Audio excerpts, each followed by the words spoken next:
We have so many more data points with these running backs now that I'm actually very confident in these rankings going into the future. Now, tier one, obviously, we don't have to talk about these players. You start them regardless. Maybe the only player we talk about is Alvin Kamara there at 5. And when we talk about Kamara, all I got to say is I'm sorry. Yes, I ranked him as an RB2 coming into the season. Yes, I ranked him as an RB2 in week 1 and in week 2. And Alvin Kamara has come out and he has scored the most points of any running back in fantasy football. The Saints look very good. Implied team total 23.5 points against Philly. Obviously, he's going to have everything as a receiver here, and he looks like he has not fallen off in the slightest. Kamara is straight up crushing. Now, going over to our next tier, this is where maybe we can start talking about these guys. James Conner here at 6. My RB1 in the Flock League. Keep crushing, my guy. I need you. Going up against the Detroit Lions, you have an over 50 points in this game. This should be one of the highest scoring games of the week with James Conner. Trey Benson is non-existent. You'll love to see it. And Conner is getting used as a receiver. So if this Cardinals offense is on the up and up, I mean, it's hard not to just view James Conner as that consistent top 10 option every single week. You can make an argument to put Jordan Mason ahead of him. However, if you look at the spread on this game between the Rams and the Niners, currently the Niners are favored by 8-9 points, where obviously the Rams have just been decimated with injuries. And you have an implied team total of 27 points here for the San Francisco 49ers. And with no Deebo Samuel, I would actually expect that Jordan Mason possibly has a higher market share number in the amount of total points in this Niners offense he accounts for. We can potentially see more targets going to the running back position, which obviously would benefit Jordan Mason a ton. And with a massive spread like this, we are expecting the Niners to go out there and run the ball in the second half. And then going over to our next guy, we're going to be looking at Jonathan Taylor here. With Taylor, there are a couple of major concerns that you have, at least that I have. One, Anthony Richardson does not look good. I mean, I think that we can safely say that through the first 2 weeks. Now, Richardson, of course, can get a lot better. He hasn't started many professional games or even collegiate games for that matter. But with A-Rich, he's also not checking the ball down. I mean, we kind of expected that coming into the season, understanding that A-Rich has the ability to go and run it himself. And last but not least, this past week in Indy, we actually saw a few other running backs playing snaps, where Jonathan Taylor had 100% of the opportunities in this backfield week 1. That wasn't the case in week 2, and that's a little bit of a worrisome trend. Now, Kyren Williams is a running back that I have drafted a lot of in underdog drafts. I was very excited about Kyren this year, but this week going up against the Niners, one of the best teams in the NFL, you have an implied team total of 18.5 points. This should be an absolute garbage offense. Now, of course, you can say with this garbage offense, Kyren Williams is the only weapon they have left standing. If you look at when the game's close in Los Angeles, the only running back that hits the football field is Kyren Williams. Now, yes, Blake Corum had some usage last week, but that's when it was the fourth quarter and the Rams were 100% out of striking distance. So Kyren, one of the few true 3-down running backs in the NFL currently, but just stuck in a horrible offense with the banged up offensive line with no receivers, no ability to move the ball down the field. James Cook here at 10 should be a very good Bills offense. You'll know I took the Bills to win the Super Bowl this year. At least that was my call coming into the season. But nonetheless, you look at Cook, nothing's really changed. He's going to have some target volume out of the backfield. He plays in a very good offense. Ray Davis looks like he's having no role. But the only concern you have with James Cook is Josh Allen will continue to vulture rushing touchdowns. I know Cook had 3 touchdowns this past week, but keep in mind, Josh Allen had 15 rushing touchdowns last season. Josh Allen had 2 rushing touchdowns in week 1. So I don't think that situation's changed much. Derick Henry here at 11. This actually should be a very high scoring game between the Dallas Cowboys and the Baltimore Ravens. You have a 25.5 point implied team total here for Baltimore. I mean, right now they are favored by about a point, 2 points in this game. And what you may end up seeing here is you may just see a full-blown Baltimore Ravens bounce back. We saw the Dallas Cowboys give up a zillion points to Alvin Kamara last week. Maybe that was a little bit of a fluke game. I still kind of expect the Dallas Cowboys to be a good defense going into the future, but they also let Jerome Ford have a decent performance week 1 as well.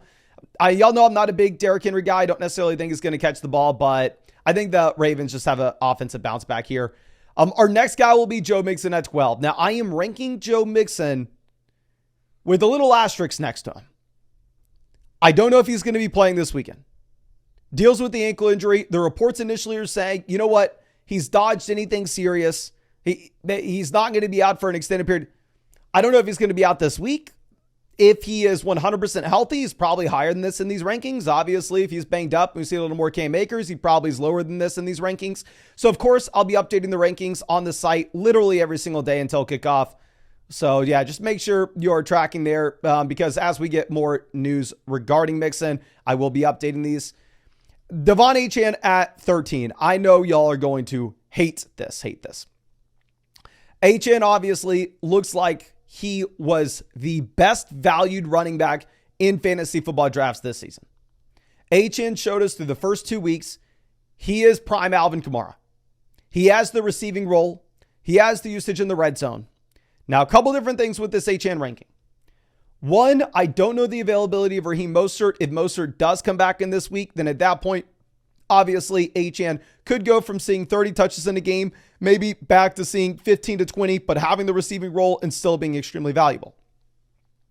And two, with Skylar Thompson, I understand maybe people will say, okay, well, they're going to rely a little more on the run game, but this offense goes from easily being projected inside the top 5 scoring offenses every single week with Tua, now down to an implied team total with 17.5 points.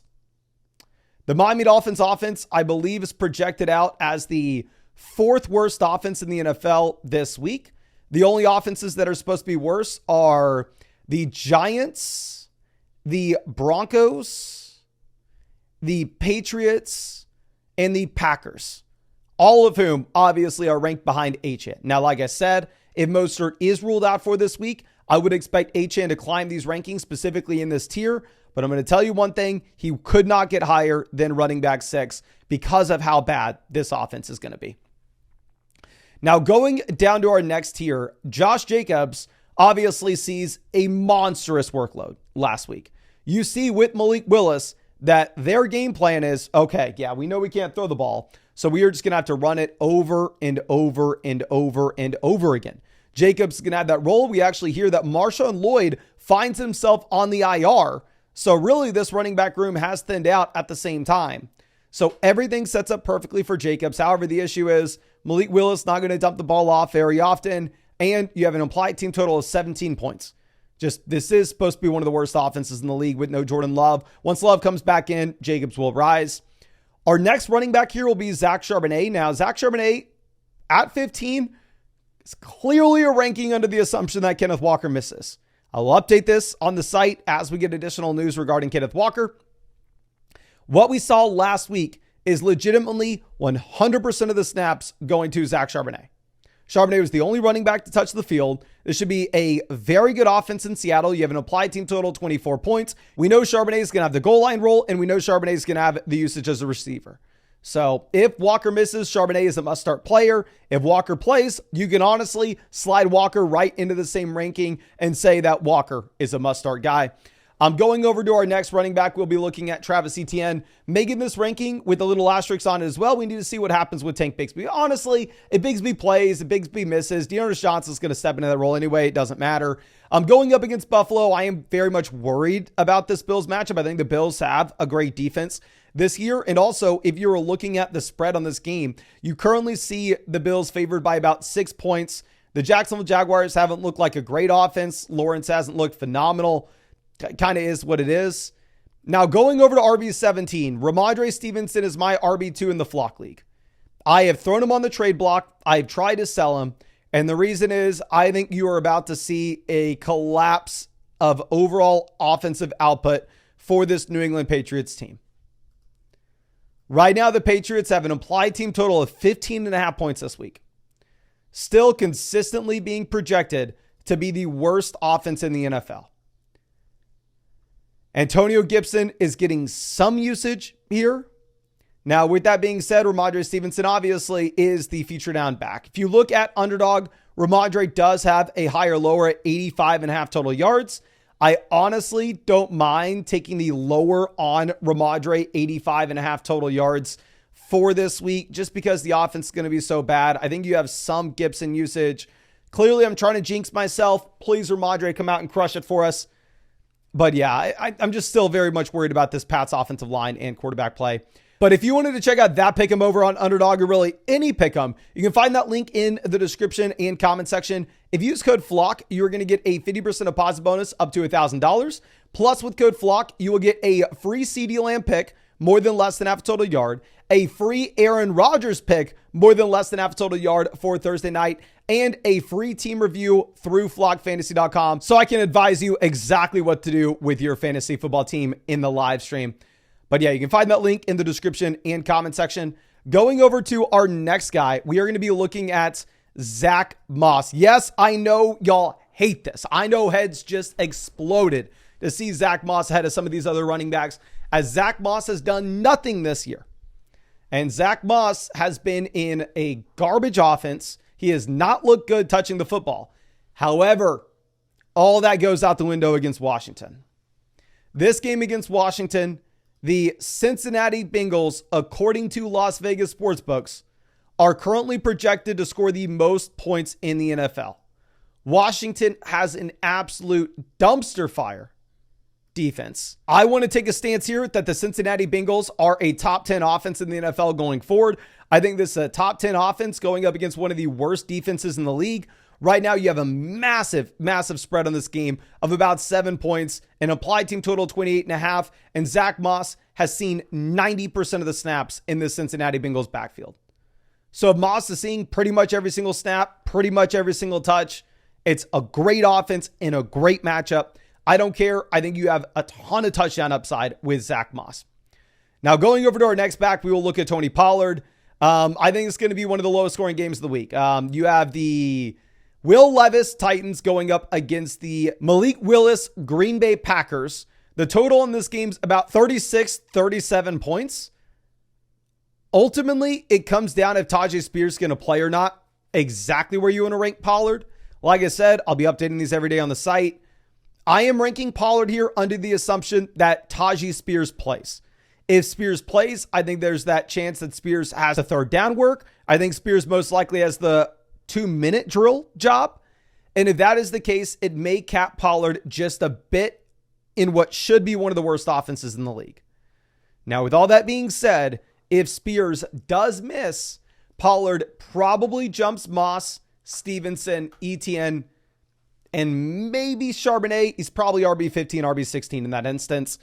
David Montgomery at 20. I mean, with Montgomery, very easy spot. Should be the highest scoring game of the week against the Cardinals. You have touchdown upside. He's drawing some targets out of the backfield, but clearly the majority of high value touches are going over to Jahmyr Gibbs. Now, dropping down to our next tier, there are a couple players I know people maybe thought we forgot about. Aaron Jones going up against the Houston Texans. You have an implied team total of 22 points. From what we have seen in Minnesota so far is you are seeing some usage go in the direction of Ty Chandler. Aaron Jones is in a pseudo running back by committee here. The Vikings have been great. Honestly, sportsbooks are saying they're going to be a respectable offense yet again this week. But I am just not a big Jones guy considering the usage of Chandler. And I think you could see a Darnold implosion any minute now. Now, Rashad White's probably the biggest faller on this entire list, where Rashad White has a great matchup going up against Denver, but Bucky Irving has looked better than White every single time he's touched the ball this year. Right now, Rashad White is sitting with a total of 25 carries for 49 rushing yards and a Tampa Bay Buccaneers offense that so far is way better than we expected it to be. So if we get some natural regression for this Tampa Bay offense, and at the same time, Bucky Irving continues to expand his role, Rashad White continues to show the inefficiency that he did last season, and what we saw last week is the receiving volume isn't necessarily a guarantee here. I am very worried that this continues to trend in the wrong direction. J.K. Dobbins will be our next running back at 23. I know y'all probably thought I forgot about J.K. Dobbins, but let's be realistic with each other for a second. While J.K. Dobbins has been clearly the best late round value in drafts of the running back position this season, he has had two smash spots through the first 2 weeks. He played the Raiders and he played the Panthers. Last week against the Panthers, and honestly, the first week against the Raiders as well, what we saw with this backfield is we saw Dobbins and Gus Edwards split it pretty much 50-50. Now, of course, J.K. Dobbins at this point of their respective careers looks like he is 1,000 times more talented than Gus Edwards. He is going to do significantly more for every single touch he gets. And for that reason, I'm going to have J.K. Dobbins ranked well ahead of Gus Edwards, of course. But going up against the Pittsburgh Steelers this week, the Steelers have a brutal defense to play. We saw that with Kirk Cousins failing week 1. We saw that with Bo Nix looking like a quarterback that shouldn't have been drafted in week 2. And right now we are seeing that sportsbooks are pricing that for week 3, where you have an implied team total of 17.5 points for J.K. Dobbins and the Los Angeles Chargers. So with Dobbins, I do think that he is a committee back in what's a very low scoring offense this week. Now he's a dynamic committee back that I think can continue to expand his role as he continues to show that he's so much more talented than the other running backs in his backfield. But this week against the Pittsburgh Steelers, I'm very much worried given the matchup. Now our next running back is impossible to rank. I'm going to put Carson Steele at 24. Now this will be something I definitely tinker with throughout the entire week. But we are having to try to project out, without ever seeing it, the split between Carson Steele, Kareem Hunt, and Samaje Perine. Now, I am completely fine if you want to say, oh, Kareem Hunt is going to take over this job in a couple. Maybe Hunt is the guy at the end of the day. But specifically for this week, where Carson Steele was at training camp. Carson Steele's been with this team for months. And Kareem Hunt stepping in off the streets. Kareem Hunt doesn't know this playbook. I mean, last time Kareem Hunt was in Kansas City, he was a top 12 running back in fantasy. That's how long ago it was. I think it would take Kareem Hunt some time to really get into this offense and take over if he's going to. My bet would be on Carson Steele. Obviously, it's a very good Chiefs offense. It's a Chiefs offense that has shown that they want to run the ball. Now, of course, that may change with no Isaiah Pacheco, but I do expect that Perine is going to have probably the third down role and the 2-minute drill pretty much regardless, which is why Steele will be down here 24 regardless. Now, dropping down to our next tier, we're going to have Brian Robinson at 25. With Robinson going up against the Cincinnati Bengals, you have a 7-8 point spread on this game. The Bengals are supposed to just crush the Commanders here. I am a little bit worried that he gets Austin Ekeler the second half. I think you have a ton of pass attempts and dropbacks for Jaden Daniels. Now, DeAndre Swift going up against the Indianapolis Colts. Indy has just allowed 1,000 rushing yards through the first 2 weeks. Week 1, Joe Mixon, 30 carries. Week 2, Josh Jacobs, 30 carries. From everything that I've seen with Caleb Williams, it probably makes sense to try to get your running backs involved. Caleb has not looked the part. Obviously, it's only 2 weeks into his career. Obviously, yeah, a lot of people are blaming this on the offensive coordinator that kind of screwed JSN and his rookie season in Seattle. But it's a very good matchup for Swift. Swift is still the starting running back in Chicago. I think this is kind of like a get-right game for the Bears, or at least hopefully it is. Now, our next two guys will be Najee Harris and Jaylen Warren. Now, with Najee and Warren, you actually see them have the same amount of snaps last week, and now this is going to be a very tough matchup going up against the Los Angeles Chargers. You have an implied team total of 19 points for the Steelers here.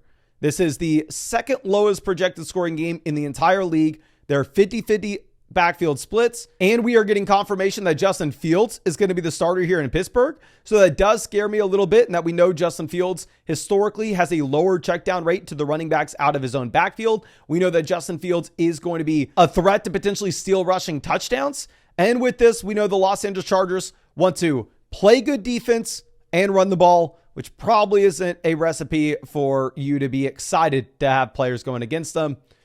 Now, Jerome Ford will be our last running back in this tier. Now, I understand with Jerome Ford, obviously, he was much higher than this in these rankings last week. Well, last week, we didn't see that Deonta Foreman was going to outsnap him. We didn't see that Foreman was actually going to be a running back with a massive workload. And now I'm viewing Ford as, oh, you're a committee running back in a bad offense. Now, it's a phenomenal matchup going up against the Giants. And honestly, as I tinker with these rankings throughout the entire week, I could see Jerome Ford going as high as RB24. But I do want to see what this coaching staff is saying throughout practices and giving any hint on what the role of Deonta Foreman may be in week 3. Now, dropping down to our next tier, Zamir White has been absolutely garbage. If you have drafted Zamir White, I am sorry. If you have started Zamir White, oh dear God, I'm even sorrier. Now, the reason why Zamir White was such a bad pick this year is 1, the Raiders aren't going to score a lot of points. 2, Zamir can't catch the ball out of the backfield. So you're drafting a running back in a bad offense that only has touchdown upside, or it needs touchdowns. And obviously it's not happening in Las Vegas in most weeks. However, with that being said, this week going up against the Carolina Panthers, you have a 23-point implied team total for the Raiders. This will probably be the highest that you see all season. The Raiders are currently favored in this game by about 6 or 5.5 points, depending where you look. So with Zamir, who played significantly more in week 2 than he did in week 1, I actually think it's a little bit of a sneaky spot. Now, I would be more excited about him in a non-PPR format than a full PPR league, but still, we'll put him here. Now, Zeke Elliott in at 31. This is a full 3-man running back by committee in Dallas. It does appear that Zeke is the guy, quote unquote, the guy. It's a decent offense going up against Baltimore. It should be a high scoring game, but I don't know. I just love some clarity on this Dallas backfield. I'd love to see what the split looks like in a close game, because the Dallas Cowboys have yet to play a close game this year. Javonte Williams will be our running back at RB32. I was very encouraged by the Javonte Williams usage that we had this past week. It looks like Javonte cemented himself. He is the guy over Julian McLaughlin. But, it doesn't matter. This is still one of the worst offenses in the NFL. You have an implied team total of 16.5 points. You're going up against Tampa, who's favored by about a touchdown in this game, and you're most likely going to be having to drop back to pass and throw the ball inefficiently with Bo Nix. So in that environment, it doesn't matter if Javonte is the quote-unquote guy. He's still somebody that probably needs to be on your bench. Austin Ekeler at 33. I mean, I have him in the flock league as well. Going up against Cincy, it's kind of whatever. I mean, with Ekeler, you know what you're going to get. Like, I'm keeping him on my bench in my league because I know, okay, I can expect 3-4 receptions. I can expect 20-30 receiving yards, and then maybe he picks up an additional 20-30 rushing yards. You know, with Ekeler, you're going to get about, 7 to 12 points in a full PPR format, non-PPR league, no upside whatsoever. He's not going to score touchdowns. So, I don't know. I mean, I think high floor, low ceiling player. Devin Singletary, I know actually was pretty damn good last week, and what we should have expected as a smash spot against the Commanders. This week, however, you're going up against the Cleveland Browns. You have a 16-point implied team total. While you are the 3-down running back, you are, in my mind, not a special talent in a situation where Saquon Barkley failed and having a very tough matchup against the Cleveland Browns.